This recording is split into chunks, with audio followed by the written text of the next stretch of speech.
अच्छा, यहाँ पर अब ये पास पेपर का एक सवाल है। यहाँ पे हम क्या क्या सीखेंगे, हम यहाँ पर सिग्नल फ्लो ग्राफ बनाना सीखेंगे ब्लॉक डायग्राम से, और हम यहाँ पे मेसन गेन सीखेंगे, और हम सीखेंगे कि ऑर्डर, पोल और ज़ीरो कैसे निकालते हैं। स्पीड भी देख लेते हैं। तो इस तरह अगर ब्लॉक डायग्राम है तो आप ये सारी चीज़ें इस वीडियो के बाद सीख सकते हो। उसके बाद प्रैक्टिस लाजमी करनी है, वरना कोई फ़ायदा नहीं है। यहाँ पे थोड़े से पास पेपर देखते हैं। ये जैसे सवाल आया हुआ है, इस सवाल में भी सेम काम होगा, सही है। तो इसका सवाल लाजमी आता है। क्या करना है, इसमें भी सिग्नल फ्लो डायग्राम बनानी है और मेसन गेन करना है, ठीक है। और यहाँ देख लेते कहीं अगर आया हुआ है, ये रहा मेसन गेन, आपका मेसन गेन आएगा, सही है। ये देखो, ये मेसन गेन आया हुआ। तो ये बहुत ज़्यादा इंपॉर्टेंट है, इसको हम आज कवर करेंगे with the help of pass paper. ये पास पेपर सॉल्व हुआ हुआ है, लेकिन गारंटी नहीं है कि इसका आंसर सही है या नहीं। मेथड इसमें अभी पता चल जाएगा, सही है। ये करते कैसे हैं, सबसे पहले आपको डायग्राम गिवन होगी, सही है। जैसे पास पेपर में ये आपको ये वाली नहीं है, ये भी नहीं है, किधर गया पास पेपर, ये रहा। ये आपको डायग्राम गिवन होगी और आपको बोला होगा आप इसके सिग्नल फ्लो डायग्राम बनाओ। अब कैसे बनाते हैं यार, बहुत सिंपल है। सबसे पहले ना अपने नोट्स बनाने हैं, सही है। सबसे पहला स्टेप क्या है, आपके डायग्राम देखिए आपने। डायग्राम देखने के बाद आप सबसे पहले तो ये जो लाइन है ना, ये एक लाइन खींचो पहले, यूँ करके, जैसे यहाँ पर खींची हुई है एक लाइन आपने खींच दी, सही है। उसके बाद आपने हर वो पॉइंट देखना है जहाँ पे कुछ ना कुछ, यहाँ तो जहाँ से निकल रहे हैं, जहाँ पे आके मिल रहा है, उसको हम नोड बोलेंगे। जैसे मेरा ये पॉइंट है, यहाँ पर आके मिल रहा है। मेरा ये पॉइंट है, यहाँ से निकल रहा है। मेरा ये पॉइंट है, यहाँ पर ये आके मिल रहा है। मैं एरो बना दूँ, सही है। फिर आ जाओ, ये सिर्फ फंक्शन है, यहाँ पर कुछ मिल नहीं रहा है, ये सिर्फ फंक्शन लिखा है।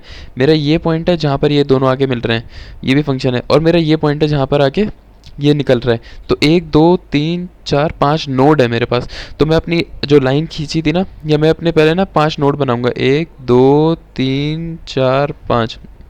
पहले स्टेप आपने नोड बना लिया, ठीक है। उस पर लाइन खींच दिया आपने। उसके बाद आप क्या करोगे, मैं आपको एक बार यहाँ से भी दिखा दूँ। ये आपके पास फंक्शन है 1 2 3 4 5, जहाँ जहाँ से चीज़ें निकल रही हैं, और सिर्फ पहली लाइन पे, ये नहीं कि आप यहाँ बना दो, यहाँ बनाओ, सिर्फ पहली लाइन पे, पहली लाइन पे बनाओगे। तो 5 नोड है, तो आप अलग से यहाँ पर 1 2 3 4 5 नोड बना देना, और उनके सेंटर में एक लाइन खींच देना। लाइन खींचने के बाद आप उन्हें एक बार नंबरिंग दे दो, 1 2 3 4 5। आप उन्हें अपनी तरफ से नंबरिंग देना। वैसे यहाँ एग्जाम में भी ना, यहाँ पर देखो नंबरिंग होती है, मैंने मिटाई हुई है। ये 1 2 3 5, इनकी नंबरिंग कटा देना, सही है। अपनी नंबरिंग दे देना यहाँ पे, ठीक है। बना दिया। नेक्स्ट आपने क्या करना है, ये काफ़ी डब्बे डब्बे हैं, आपने इनको ना एक लूप बना देना। जैसे अगर मेरा ये 1 है, ये 2 है, ये 3 है, ये 4 है, और ये 5 है, सही है। तो आपको देख रहा है कि 1 से लेके 4 तक एक ये जा रहा है लूप। तो आप यहाँ से क्या करोगे, 1 से लेके 4 तक एक सर्कुलर वे में इसको ज्वाइन कर दोगे। कर दिया। जहाँ पे ये जैसे एक लूप है आपका, सही है, जिस लूप के ऊपर कुछ भी नहीं लिखा हुआ वो 1 होता है, तो मैंने इसके ऊपर यहाँ पर 1 लिख दिया, सही है। और अगर यही लूप नीचे से खाली जाएगा तो -1 हो जाएगा। क्यों हो जाएगा, क्योंकि होता तो ये यूनिटी कहलाता है, ये होता तो 1 है, लेकिन ये देखो यहाँ पर क्या है, नीचे माइनस है यहाँ पर आपका लगा हुआ, दिख रहा है आपको। तो ये जो सम, इसे कहते हैं सम प्लस कहते हैं हम इसको। तो यहाँ पर नीचे क्या है, माइनस लगा हुआ है, तो जो भी फंक्शन जाएगा वो नेगेटिव होता जाएगा। इसी तरह यहाँ पर जैसे 3 लगा हुआ है, तो 3 यहाँ पर आने के बाद नेगेटिव हो जाएगा। क्यों, क्योंकि 3 जब इसके अंदर जाएगा तो नेगेटिव हो जाएगा। इसी तरह नीचे से जो भी फंक्शन आता है ना, वो आपका नेगेटिव होता है। ऊपर से पॉजिटिव आता है, नीचे नेगेटिव आता है। तो नीचे आपका डब्बे के अंदर जो भी फंक्शन लिखा है वो हकीकत में नेगेटिव है। क्यों नेगेटिव है, क्योंकि जब वो काम करेगा, जब वो यहाँ के टच करेगा तो नेगेटिव पैनल पे टच करेगा और वो नेगेटिव हो जाएगा। तो जब हम इसको लूप में कन्वर्ट करेंगे इस तरह, तो हम पहले ही इसको नेगेटिव लगा दें, क्योंकि यहाँ पर देखो, यहाँ पर कोई ना समिंग इस तरह गोल गोल नहीं लगाया, यहाँ पर बस लूप्स पॉइंट्स हैं हमारे। तो क्योंकि हमें पता है 4s जब यहाँ तक पहुँचेगा तो नेगेटिव टर्मिनल पे टच करके -4s हो जाएगा। तो नीचे वाले जितने भी हैं उनको नेगेटिव कर दो आप, ऊपर वालों को पॉजिटिव रहने दो, ठीक है, क्योंकि ऊपर नीचे वाले नेगेटिव टर्मिनल से टच होते हैं। एक चीज़ हो गई आपकी, सही है। अच्छा, नीचे वालों को नेगेटिव आपने उन्हें करना है सिर्फ जो कि समर, ये जो समर है, सम जहाँ पे हो रहा है, सम मतलब प्लस, यहाँ पे ऐड हो रहा है, जिस पे नीचे टर्मिनल पे टच हो रहा है। मेरे ख्याल से अगर कोई आपका पॉइंट यहाँ से यूँ जाएगा ना और यूँ जाके मिलेगा, आई डोंट थिंक कि वो नेगेटिव होगा, अगर वो सिर्फ लाइन में जाके मिल जाता है। तो अभी तक देखते हैं, ऐसा कोई पॉइंट शायद है तो नहीं, लेकिन देखते हैं, कोई बात नहीं, अगली वीडियो देख लेंगे, अगर अगली वीडियो में बनाता हूँ इस पर। तो एक तो आपको समझ आ गया, आपने 1 से 4 मिला दिया। अब जितने भी लूप्स हैं ना, सारे मिला दो आप। जैसे आपका ये 0.5 है, 0.5 से 0.4 भी जा रहा है, एक 0.5 से 0.3 भी जा रहा है, 0.5 से 0.1 भी जा रहा है। तो आपने 0.5 से क्या किया, आपने 0.5 से एक डायरेक्ट 1 का लूप बना दिया, 0.5 से आपने एक 0.4 पे लूप बना दिया, 1.5 से 0.3 तक लूप बना दिया, सारे लूप बना दिए। इनको नाम दे दिए जो इनके गिवन थे। ये -4s था, ये 3 था, ये -1 था, -1 -4s 3, सही है। और जिन लूप के बीच में जो फंक्शन है वो फंक्शन लिख दिया। अंदर आपने आर एस, यहाँ पर आर एस आएगा, सॉरी यहाँ आर एस आएगा, बाहर जाते हुए आपके पास सी एक्स आ गया जो इन लोगों ने दिया हुआ है पहले सवाल में। और ये बहुत ईजी है यार, बहुत ईजी है, सिंपल है, कुछ भी नहीं है। और टू और one two, this is one, this is two, this is three, three और फोर के बीच में वन ओवर एस है, तो मैंने यहाँ पे थ्री और फोर के बीच में वन ओवर एस अपना फंक्शन लिख दिया, सिर्फ लिखना है और कुछ भी नहीं करना। और मेरा फोर और फाइव के बीच में क्या है, two upon S plus three, ये सवाल में गिवन है, तो मैंने two upon S plus three लिख दिया। ये आपका पार्ट है कंप्लीट हो गया, जो आपको ये गिवन है ना, पार्ट है आपका कंप्लीट हो गया। तो अगर ये 6 नंबर के 2 नंबर आपको मिल गए। अब आ जाओ अगले पे। अगले पे क्या करना है, एस्टिमेट द लूप, ये निकालना है मेसन्स गेन। मेसन्स गेन क्या होता है, मेसन गेन होता है, ये फॉर्मूला होता है मेसन का, ये ट्रांसफर फंक्शन निकालने के लिए। ये क्या होता है यार, इसको ना अगर आपने ट्रांसफर फंक्शन क्या मतलब denominator upon numerator upon denominator S plus two upon S plus में बनाना है ना अगर आपने इसको, तो ये मेसन फार्मूला यूज़ करते हैं कॉम्प्लिकेटेड के लिए। मेसन फार्मूला क्या होता है, ये रट्टा मार लो आप इसका फार्मूला, पी के डेल्टा के अपॉन डेल्टा, सही है।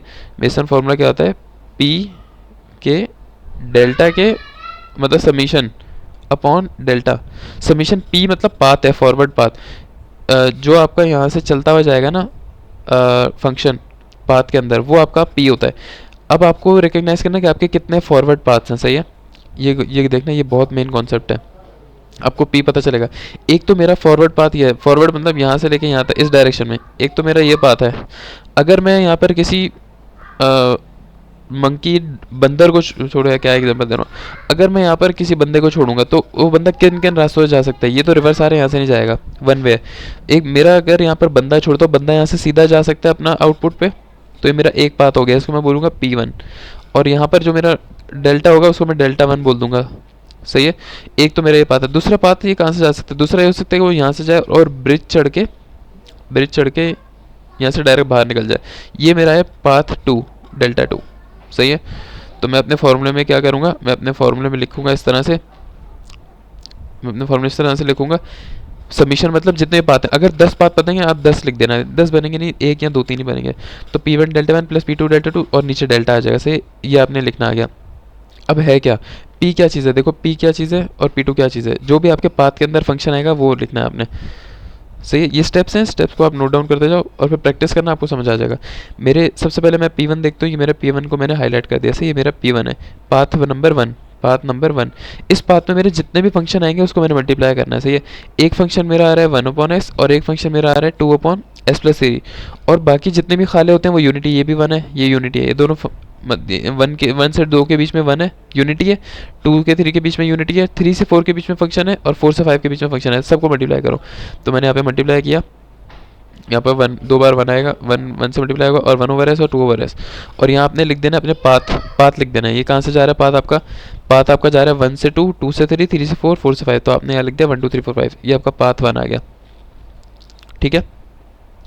और डेल्टा वन क्या है, डेल्टा वन आपका यहाँ पे जीरो है, सॉरी यहाँ मैंने लिखा वन है, सॉरी। असल में डेल्टा वन क्या होता है, डेल्टा वन आप रट्टा मार लो, सही है, आप डेल्टा वन रट्टा मार लो, वन होगा सिर्फ। डेल्टा टू भी वन रहेगा आपका, क्यों वन रहेगा, हमारे सवाल ही ऐसे हैं। असल में क्या होता है, अगर आपका कोई ऐसा लूप बनता है जो इस पर टच ना करे, मतलब कोई अगर ऐसा लूप बन रहा है, कोई मैं बताता हूँ, कोई अगर आपका यहाँ पर लूप बन गया ऐसे करके, सही है, यहाँ आपका कोई ऐसे लूप बन रहा है, देखो ऐसे करके लूप बन रहा है, ऐसे यहाँ पर बीच में, तो ये आपका लूप ना इस पाथ पे टच नहीं कर रहा। तो आप क्या करते हो, जो आपका यहाँ पर डेल्टा का फॉर्मूला होता है ना, डेल्टा के वाला, ये डेल्टा नहीं, डेल्टा एंड में आएगा, डेल्टा के, डेल्टा फॉर के वन, मतलब पाथ वन के लिए जो डेल्टा है आपका, उसको आप वन में से माइनस कराते हो, वो वाला लूप जो कि टच नहीं हो रहा, सही है। तो आसानी के लिए मैं ये बोलूँगा, थोड़ा सा रिस्क मैं भी ले रहा हूँ, सही है, लेकिन मुझे थोड़ा बहुत तो पता है वैसे कि क्या करना होगा, हमें उस लूप को ना यहाँ पर डालना होगा, वन माइनस उसमें डालना होगा यहाँ पर। लेकिन अभी तक जितने भी सवाल है ना, ऐसा कोई सवाल नहीं आया जहाँ पर ये हो, तो हम आप ये ऐसे कर लो कि आप डेल्टा को वन ले लेना, ठीक है, आप डेल्टा को वन ले सकते हो। यार मैं बता देता हूँ क्या होता है, one minus loop, number of loop not touching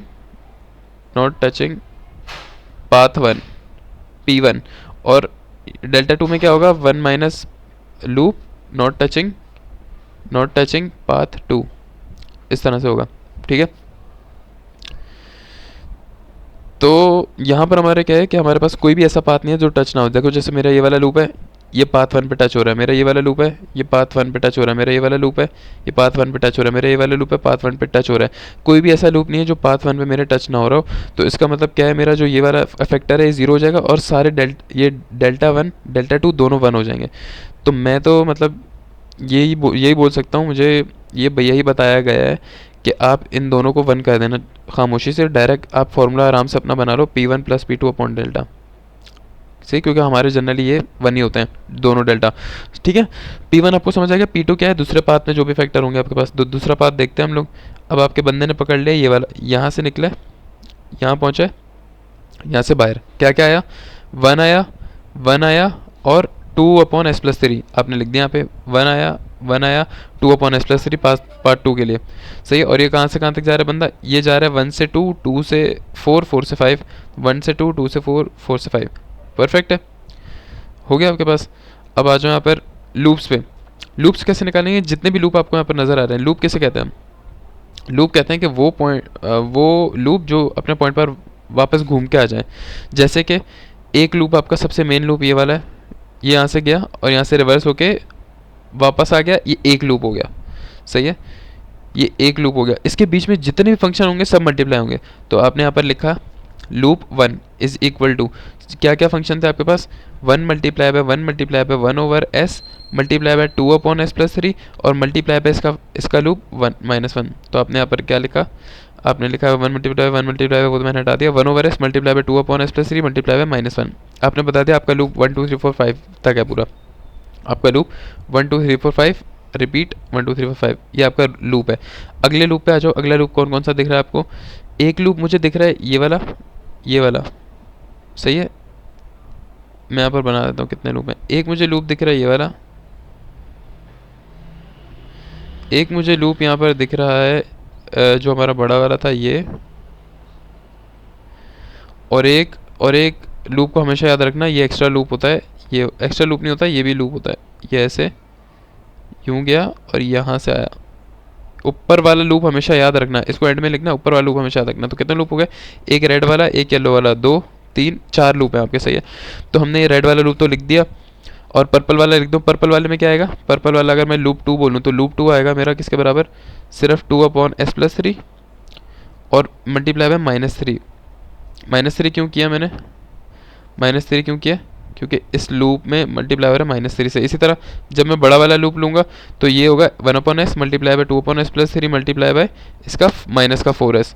okay, और जब मैं ये वाला बड़ा वाला लूप लूँगा अपना जो यहाँ से यहाँ तक जा रहा है, इसमें क्या आएगा 1, क्योंकि देखो ये आया 1 पहले, फिर 1 मल्टीप्लाई बाय 1 मल्टीप्लाई बाय यहाँ से निकलेगा 2 अपॉन एस प्लस 3 और नीचे से आएगा तो माइनस 1। तो यहाँ पर आप रीचेक कर लेना, इसकी एक बार पिक्चर ले लो अगर आपने स्क्रीनशॉट लेना है।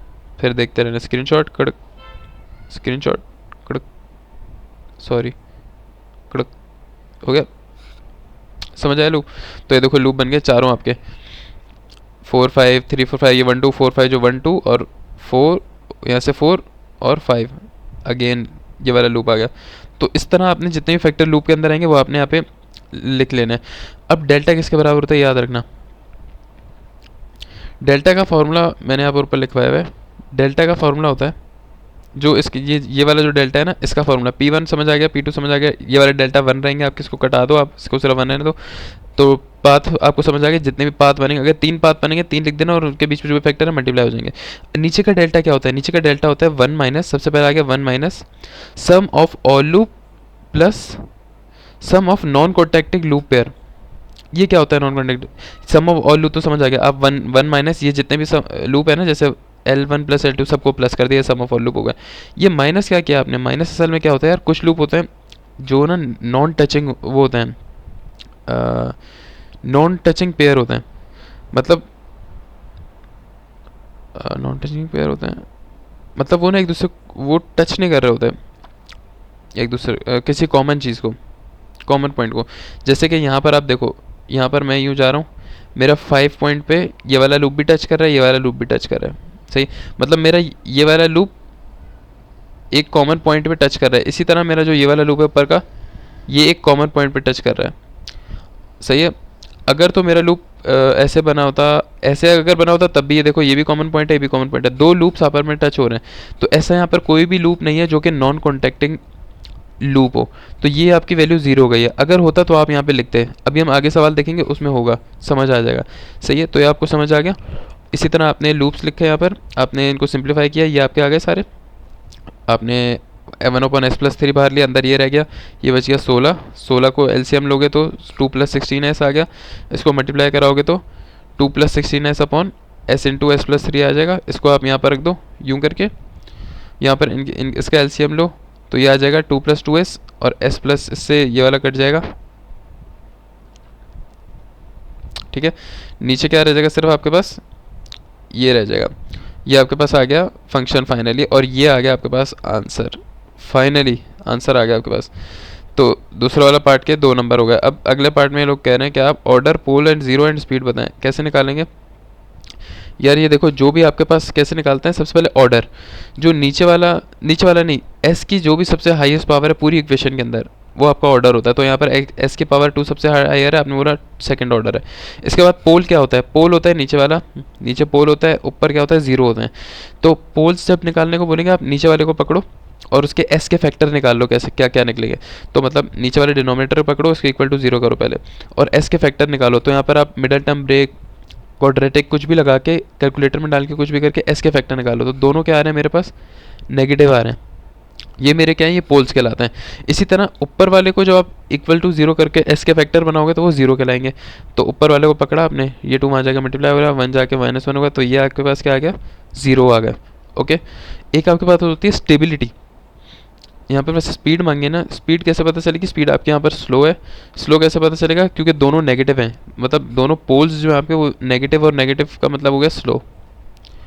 Positive positive high speed, positive negative normal. अपनी तरफ से बोल रहा हूँ वैसे मैं, स्लो का मुझे पता है, बाकी का मुझे नहीं पता, लेकिन यही होगा। तो अगर नेगेटिव नेगेटिव है दोनों एस, तो ओवर डैम्प हो गया, नेगेटिव है तो स्लो है, ओवर डैम्प हो गया, स्लो हो गया। ठीक है, स्टेबिलिटी का अगर पूछे, यहाँ पर पूछा नहीं है, अगर पूछा तो क्या है, अगर आपके दोनों पोल्स नेगेटिव हैं जैसे हमारा यहाँ पर है, तो आपका सिस्टम स्टेबल कहलाएगा। अगर दोनों पोल पॉजिटिव हैं, अगर एक भी पोल पॉजिटिव हो गया तो अनस्टेबल हो जाएगा। सही है, एक भी पोल अगर पॉजिटिव में चला गया, और अगर आपके पोल इमेजिनरी एक्सिस पर हैं तो मार्जिनरी स्टेबल है। ये रट्टा मार लो, या आई गेस दोनों पॉजिटिव होते हैं तो मार्जिनरी स्टेबल, ये गूगल पे एक बार देख लेना। तो यहाँ पे आपका सवाल हो जाता है ख़त्म। ठीक है, ये बेसिक है।